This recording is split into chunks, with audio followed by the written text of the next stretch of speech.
right, so let's call to order the Public Services meeting to order, Commissioners. Item number 2 is Pledge of Allegiance. I pledge allegiance to the flag and to the republic for which it stands, one nation, indivisible, with liberty and justice for all. One nation under God, indivisible, with justice. Yeah, I have, now my thing's screwed up again, my agenda. Hold on, let me try it again.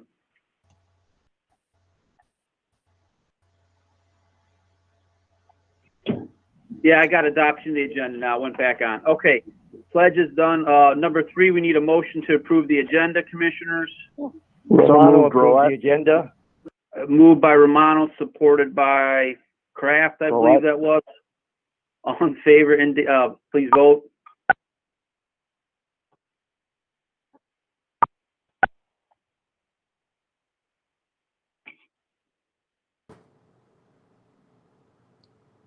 That motion passes 10-0.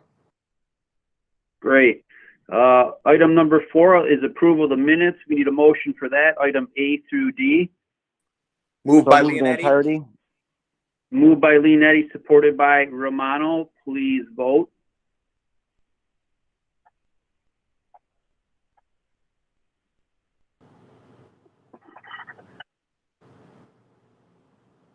That motion passes 10-0.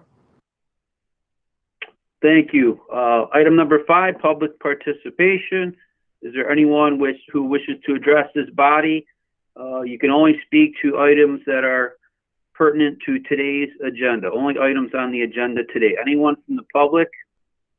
If you want to speak, you have to press *6 to unmute. Anyone from the public?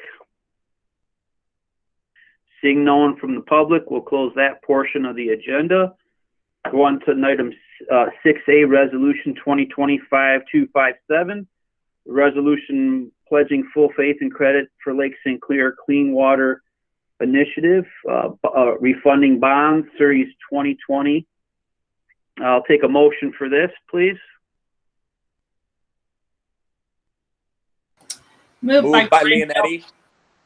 Moved by Leonetti, supported by Kleinfeld. Mr. Baker, I see you're here. If you can tell us a little bit about this, that'd be great. Yep. Thanks, Commissioner Majek, and good afternoon, Commissioners. The 8.5 mile drainage district has approved or is looking to refinance a 2013 bond, and these are Lake St. Clair Clean Water Initiative bonds, and looking to refinance it to a lower interest rate. As you recall, we were in front of you last fall doing the exact same thing on a 2010 bond. So on Monday, the 8.5 mile board approved a resolution seeking to refinance these in the next 30 days. The bonds are paid to the 8.5 mile district from 3 communities: St. Clair Shores, East Point, and Roseville. So we're asking for the county to continue its full faith and credit pledge for these bonds as they were originally given back in 2013. The bonds will still mature in 2029, so the same year, and we think we're going to save about $320,000 for the 3 communities by doing that. And so this is the, I think we've now had 7 bond refis since Candace Miller started in 2017, and then we're up to about $12.5 million in interest savings. So we continue to take a look at it, at opportunities where we can to save people money. Wow, very impressive. Great job there, Brian. I have speakers here, Commissioner Harold Huff.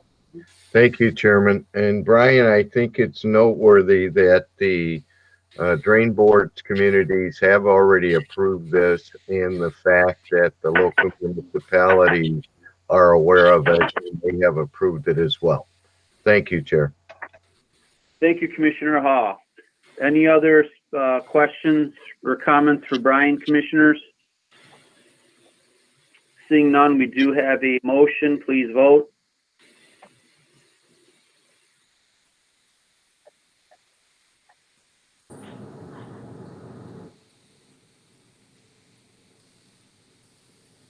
That motion passes 11-0. Great. Thank you, Brian. Keep up the good work. Good seeing you. Say hi to Candace for us. Thank you. Okay, Commissioners, we'll go on to the next item, department recommendations. Items A through G. A pertains to planning and economic development, so we'll deal with that item first. Looks like that's a grant for Department of Defense Office of Economic Adjustment, Military Installation Sustainability Grant of $259,500.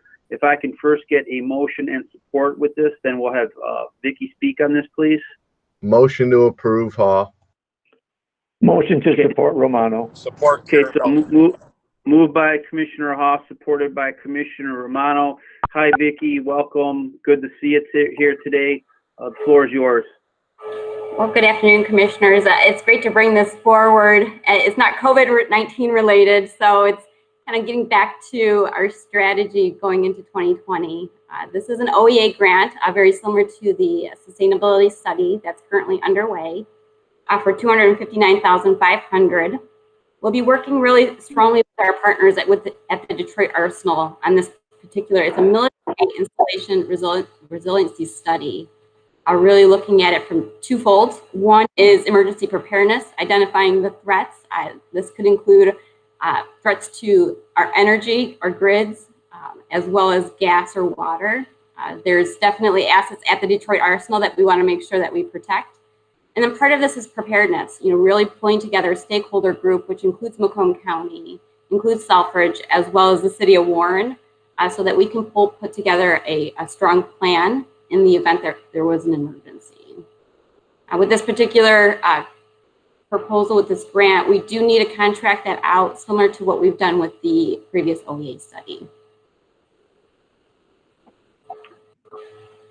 Okay, great, Vicki. Thank you. I have Commissioner Romano to speak.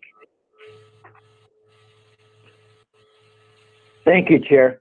Vicki, yeah, I like to learn something new every day. So maybe, we hear about all these grants. You get grants, Brian Baker at the Drain Commission gets, everybody gets grants. How do you know where these grants come from? How do you find these grants? I mean, is there a book that's being published? Does the government notify you that grants are available? Make me smart today, Vicki. I want to learn something new. You got it. Well, we shook down the grant tree and we found actually a great partner with OEA, this Office of Economic Adjustment. It is a segment of DOD. Because of our strong partnership with DOD on previous grants, they identified us to lead the study. In fact, Macomb County will be the first one of a study of this sort. Typically, they work in that space of joint land use studies, or in our case, it's the Selfridge Sustainability Study. So we've done a fantastic job undertaking there that we said, perhaps maybe this is one that you can push forward. We did it in a very short time frame, pulling the right stakeholders to actually produce the application, and we were approved in a very short notice. So I think that kind of commends the work that we do as a county. So Vicki, is this posted? Are these grants posted? Where do they come up with the idea to give you the idea to file for these grants? I mean, is it posted on a government website? Is it something that somebody is looking into? I mean, again, same question. How do they know that these grants are available? Right. In this particular case with OEA, they have a set budget every year that they expend towards grants. This one in particular came through to us in their last fiscal year, which will end September 30th. So there was a quick timeline for us to submit. But we proposed the idea and they loved it. And that's why we're sitting here today with the grant. It does become part of their budget, their overall budget process, and they do get posted. In this particular case, we kind of went under a broader federal grant application, and we were selected. So actually, your inquiry is what stimulated this grant coming forward, really. Am I correct? Absolutely, and I think it commends to the work that we've done up to this point, and the work that we've been able to produce for the DoD. Thank you, Vicki. You know how much I like grants. Thank you, Chair. That's all I have. Thank you, Joe. Any other questions or comments, commissioners, for Vicky? Anybody else? Okay, seeing no one else, we do have a motion and support. Please vote.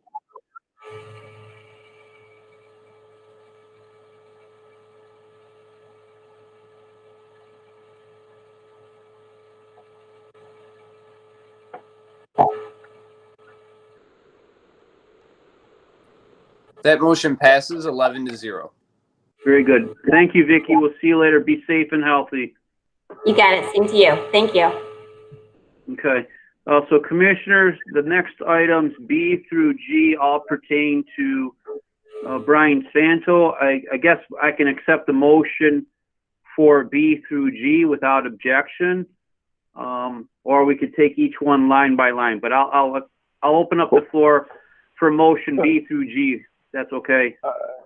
Well, Chair, it looks like item B may be somewhat different than the rest, or at least I have more questions about item B. So I don't mind if the motion is in one, as long as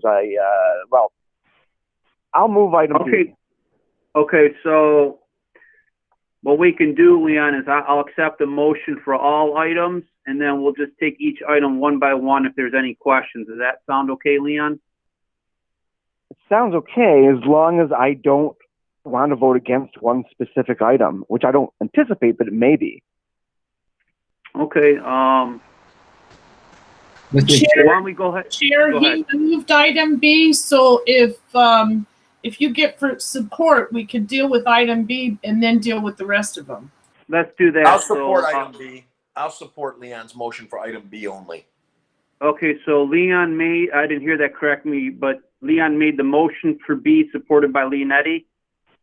Correct. Okay, so we do have a motion, we do have support. Why don't I first of all have the road department speak about this and then open it up for questions. So I'll open it up for Mr. Santo. Hi, Brian, good to see you, welcome. Good afternoon, Chairman Majek and Commissioners. Yes, item B is a standard MDOT contract for a project which totals $2,346,900. It is third in a series of two other projects that we had previously along the same lines. It does with finishing out the roadside unit and Wi-Fi detection installations at the remaining portions or remaining number of intersections within Macomb County. We did get federal funding in the amount of $1,970,000, with the balance being the matching funds for the Department of Roads. This is a program that we've initiated a couple years back. And like I said, this is a third project to wrap up our intersections as far as installations. It has to do with the leading edge connected vehicle implementation in the Department of Roads in Macomb County are on the leading edge, probably not only within Michigan, but the country, as far as having an infrastructure capable of this newer technology that is going to be installed in vehicles, as far as the vehicle being connected with the intersection. So it would warn the individual motorists if they're driving at 50, 60 miles an hour and aren't paying attention and they come up to a red signal, a red light, the car will communicate with the signal and it will notify the car and flash a warning sign on the dash of upcoming red light that they need to stop for. So, like I said, it is a contract that we did get 85% federal funding for, and then we've gotten previous projects along these same lines for installation at all of our intersections. Interesting. Okay. On the speaker list, I have Commissioner, or actually, I thought I had Commissioner Hall. Did you want to speak, Commissioner Hall? I thought I saw your name up first. Okay, I'll skip Commissioner Hall. I have Commissioner Drollet to speak. No, Chair, I did not. Sorry about that. Okay. Commissioner Drollet, I have you on the list of speakers. Thank you, Chair. Brian, you mentioned this is 85% federally funded. Is That's that correct. $2,346,000 our portion of that? No, the total project cost is $2,346,900. Out of that amount, the federal funds are $1,970,000. So the remaining balance is $376,900. Okay, and do you know when we anticipate having this system functioning or providing value? Is it still a few years down the line? Well, the auto companies are currently, and we're working in conjunction with the auto companies, partnering with them, GM and others, as far as their testing and implementation, as well as with MDOT themselves. MDOT has a program with RSU units along their Gratiot corridors, M59 corridors, that we're partnering with them also with connected vehicle technology. So this is something that is going to be functional. It's going to obviously a safety benefit to the motoring public. I'd say as quickly as the auto companies get this into this system as far as their normal vehicle installations, it'll be a valuable tool as far as safety purposes. Okay, so we're looking about this would have to come online from the infrastructure perspective as far as we're concerned, but then also we'd have to wait for vehicles to be built that would be able to utilize that system.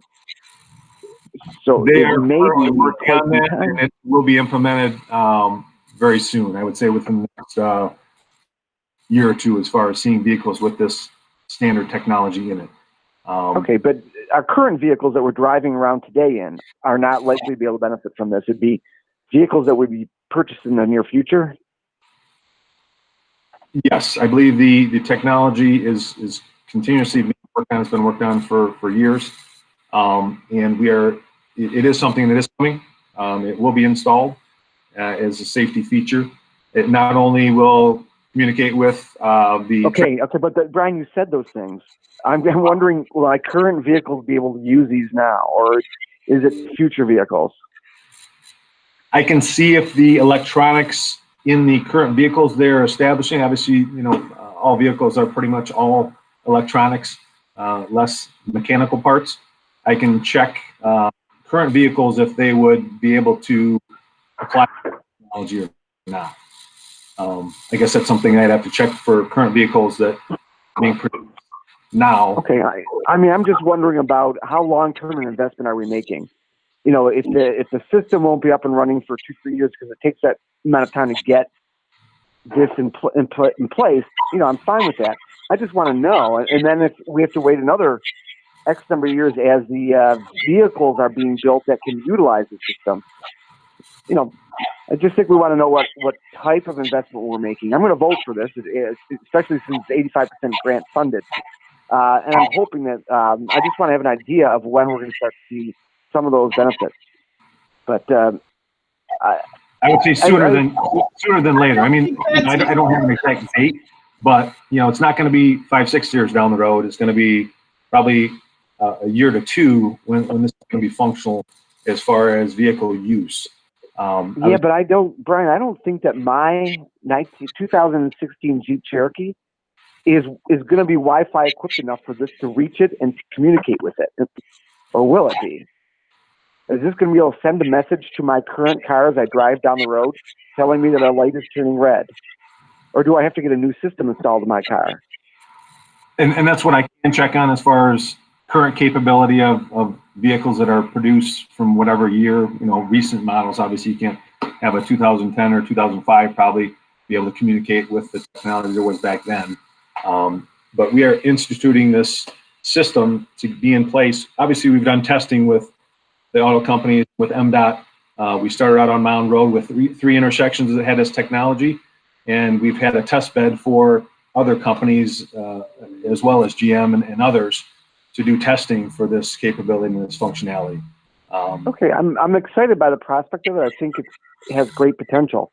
I just want to know a better idea of what I can tell constituents it means. That may mean that 10 years from now, when they're in a different car or with a different system, this will be a benefit, or it might mean 2 years from now. I was just, but you're probably more on the road end than you are on the auto technology end, Brian. So I understand if you have to check back and see how long it will be before people are able to utilize this in their existing vehicles. So I'm fine with you having to check on that, and I'm not trying to put you on the spot, and I support the broad concept. I'm just trying to get a better idea for the project. So if you could let me know a little bit more, or who I should check with more, I'd appreciate that. I surely can. Thank you, Commissioner. Thank you, Brian. Appreciate it. Thank you, Mr. Chair. Thank you, Leon. Very, very good questions. Next on the speaker list, I have Commissioner James Carabelli. Thank you, Mr. Chairman. Brian, quick question for you. If you don't have the answer, you can get it back to us. We're talking Wi-Fi here, and I know it's got to receive, once this thing is all up and running, there's got to be a annual cost for this Wi-Fi for them to be able to communicate to it. If you can find out what our annual cost once this thing is up and running, if it's all bared on the county, or if this is going to be the federal government's going to, partner up, and we only have to pay a fifth like the rest of it. But either way, if you could get that information, if you don't know, and get it back to us. I know our system within Macomb County, unlike other counties, Oakland and other surrounding counties, we have our own fiber system. We have our own communication network that we own. We don't rent. We don't have to have modems at all of our intersections like some of our neighboring communities and counties that would have to pay an annual or a service charge for that connectivity. Our system is our own. We own it. As far as the Wi-Fi detection, there are, I guess, different devices that can be put in different locations, and most recently was put along Hall Road in conjunction with MDOT. They're called acyclica devices, which is a Wi-Fi reading kind of instrument, and it communicates basically and reads neighboring telephones in the area. So it's able to monitor actual travel times. So when the M59 construction was going, we had an idea before the construction started of what a normal travel time through that corridor would be, going either westbound or eastbound, and then what actually the travel times are during any particular day during the construction project. So that connectivity, instead of installing these acyclic devices, would be functional at intersections along all of our routes within Macomb County. So I can check on any type of annual maintenance fees potential, but I know we own our system as far as communications to all of our signals. Thank you very much. You're welcome. Thank you, Jim. Next on the list, Commissioner Leonetti. Thank you, Mr. Chair. Hey, Brian, how you doing? Good afternoon. Good, Mr. All right. This is the third one that we've done from what I'm looking at and reviewing the recommendations. So this is the last of the set of intersections you're going to work on with this money. Is that correct? That is correct. This will make all of our intersections under Department of Roads control functional with RSU units. That's correct. And this portion was the county is pitching in about $376,900. Was that how much we pitched in on the other three? I mean, have we spent about $1 million of our road fund money on this? Is that correct, or am I off on saying that? I would have to check on the other two contracts. I would probably say they were comparable. Okay. As far as, project totals and costs. Okay. And federal funding for the other two projects in comparison to this one, or comparable as far as. And I assume the big three or the automakers have probably contributed to some extent to the grant money from the federal funds portion of it. We're not expected to get anything in return from the big three for doing this. I mean, it seems like this is great. I love the idea of us being one of the first counties that might be fully, have all our intersections Wi-Fi. But, do we get any kind of compensation for helping the big three and testing this out? I mean, is there anything that you're aware of on that? We do not currently have anything set up as far as a reimbursement for the big three or any other entity. We definitely will look at that into the future as far as once we get our intersections fully established, look at the possibility of that. But we have been working in conjunction with the testing that GM and other auto companies have done, as well as MDOT with the state roads within Macomb County and 59 M3. They are already outfitted with a lot of their corridors themselves, obviously in conjunction with the road department for their intersections also. So it's something that we have a lot of partnerships with, and obviously a lot of federal participation as far as the overall cost. Okay. All right. Thank you, Brian. I appreciate it. Have a good one. You're welcome. Thank you, Mr. Chair. Thank you. I have Commissioner Harold Hall next to speak. Thank you, Chair. To answer Leon's question, there are some very high N vehicles today that have this Wi-Fi technology available. Most vehicles do not, but there are some high ends. And Rob, I think your suggestion's a great idea to contact the big three, but I guarantee you they're not going to provide any incentive for us to use a Wi-Fi system that's safety related. And currently, the big three are struggling to even make their own bills paid. So, Brian, go ahead and try it, but good luck. That's all I have. Thank you. Next on the list here, Bob Smith. Hey, Rob, can you hear me? Rob, can you hear me? Yes, I can hear you. Yes, go ahead. Okay, that's with all the technical difficulties I had last time. I just wanted to make sure. Hey, Brian, how are you? Good, yourself? Hey, good. Hey, I just have a question. I know that this is going to work for cars, approaching a light, maybe too fast, and it shows that they're heading too fast and the light's red. And that'll help with accidents. I got a kind of a dumb question, but it's also an irritating thing that happens all the time. I'm wondering, is it going to address, or is it going to be able to address cars that are stopped at green lights? You know how you get people that stop at a light, they get on their phone, they don't pay attention, the light's been green for, 10, 15 seconds, and they're not moving, because sometimes that's just as dangerous. Do you know if that's a possibility on this system? I don't believe this technology would do that. That would be the technology that should be installed in cars currently with all their sensors. It guides you as far as lane lines. If somebody stops in front of you rather quickly, there's auto braking that's in newer vehicles currently. That's not this system. I was just going to mention also that this technology is not only signal related, it also applies to construction projects or potential lane drops. So if the vehicle is doing a construction where there's a lane drop and they're in that particular lane that's dropping, it will notify that vehicle in advance of the construction that particular lane they're in is going to be dropping, and they'll give them a warning sign. So that is some of the testing technologies that we've done with GM on campus as far as that automated warning system when it approaches even construction zones. So that can be applied to that also as far as. Okay. And let me just ask, I'm not sure, maybe I don't understand it, but this is something that, let me just say you're driving and your car's set up for it and this is set up for it. If you're heading towards a light that's red, but you're still doing 50 miles an hour and you're approaching that light, it'll notify you somehow that you're approaching a red light? Yes. In fact, we did a test with GM out on Mountain Road when we had the 3 intersections. This is a few years back, but we rode in a couple of vehicles that had this system in place, the onboard units, and basically it did 2 things. It brought up on the video screen, it brought up a warning that you're approaching a red light, and then it vibrated the seats as far as a warning in the seats also. So okay, good. And so that's why I asked the question. Like I said, that's dangerous, obviously. With texting nowadays, it seems like that's the biggest problem. Everybody's not paying attention. But half the time you're stopped at a light and you're waiting and the light turns green and the car in front of you hasn't moved because they're on their phone. I'm just wondering if there's an opposite side to that that would vibrate your seat and say, hey, moron, you're sitting at a red light or a green light and cars are coming up at 60 behind you and they see the green light, but they might not see you still sitting there texting on your phone.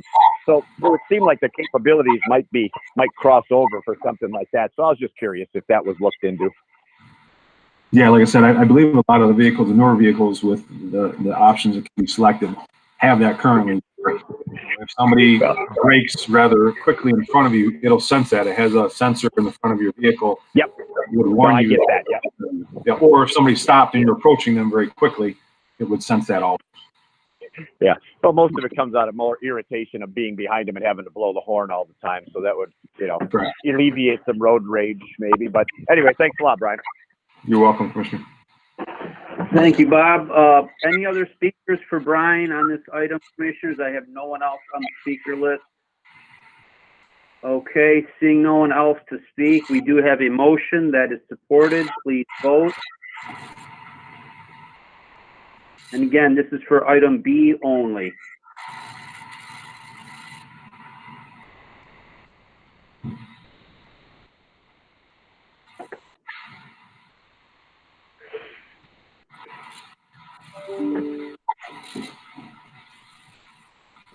That motion passes 11-0. Very good. Thank you, Mike.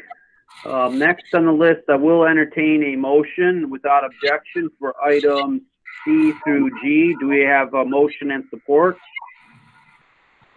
So move, Hall. Moved by Commissioner Hall, supported by Romano. Leonetti. support. So it's moved by Hall, supported by Romano. I guess these don't seem to be that controversial, unless Brian, if you want to add anything on any of these items, that'd be great.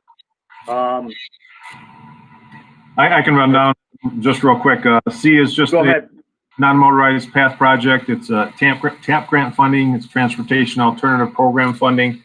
It's ran through the Department of Roads as the Act 51 agency, but it is actually a project fully funded by Bruce Township with their money plus the TAP grant for a non-motorized path within their community.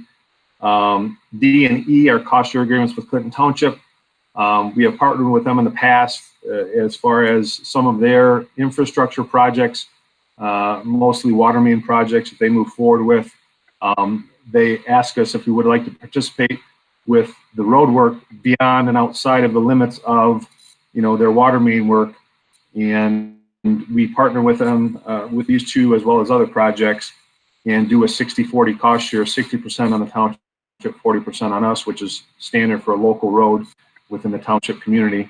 So this is actually a project that they move forward as far as their infrastructure, and we pay a 60-40, 40% for additional road work above and beyond that's adjacent to this water main work. So as far as F and G, these are standard contracts we have with Huron Clinton Metropolitan Authority for grass cutting services along those two corridors. We've typically had that program in the past, and this is just a continuation of a 5-year contract with the same cost as was the previous contract for each of those. Okay, so I just have a question, Brian, on the last item. HCMA weed and grass control of Metro Parkway, $117,000. Why is that going from Jefferson to Shaner Road? I'm just curious. I guess I understand Jefferson being as close to the HCMA. I'm happy for them to be doing this with us, but why does it go all the way into Shaner, into Sterling Heights? I'm not complaining. I like it, but just curious why that is. You're talking on Metropolitan Parkway? Yeah. The actual corridor is under kind of the guides of the Huron Clinton Metro Parkway Authority. It's a limited access roadway. So we actually are under the, we have a contract with them to do the maintenance on that, even though it's under their authority. So that's why we've traditionally had them do the maintenance on that corridor. Okay. So it's the same thing as 20 Mile Road. It's adjacent to Stony Creek, and this one's adjacent to Metropolitan Parkway. Gotcha, right. Okay, very good, excellent. Is there any questions or comments for Brian on any of those items? Any commissioner? Okay, seeing none, we do have a motion and support through items B through G. Please vote.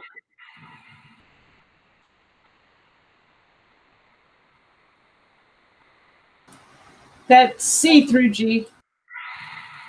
I apologize. Thank you. There, items C through G. Please vote.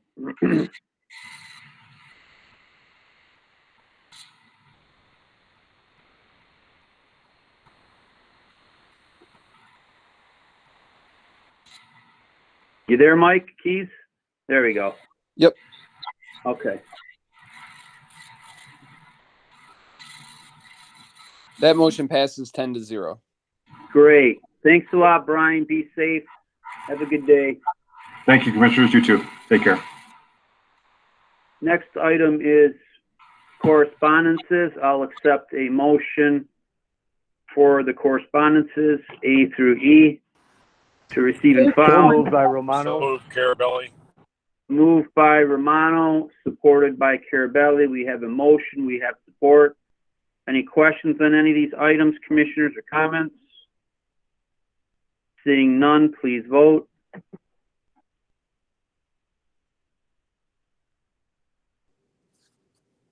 That motion passes 10-0. Great. New business, I guess I'll start new business if that's okay. We had a mid-board meeting a few days ago, and we do have very good news. We had a lawsuit through one of the insurance agencies from, what happened with the sinkhole, and we're basically looking to settle. It's public information there now, commissioners. Looking to settle for about, I believe that was $12.5 million. And then of that, the mid communities would net, I believe, around $11 million. Candace Miller is going to be speaking on this, I presume, between now and the end of the month to talk about this.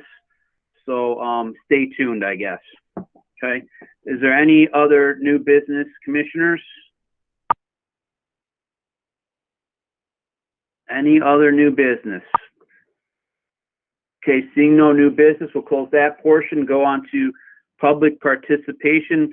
Anyone from would like to address his body, you could speak about any item, and please press *6 to unmute so we can hear you.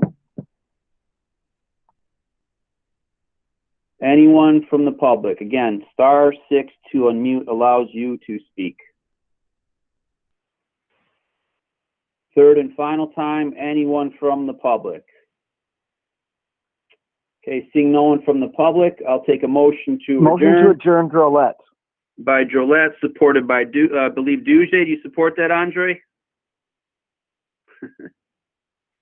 Well, I'll have to have, I guess, Romano support that. So please vote.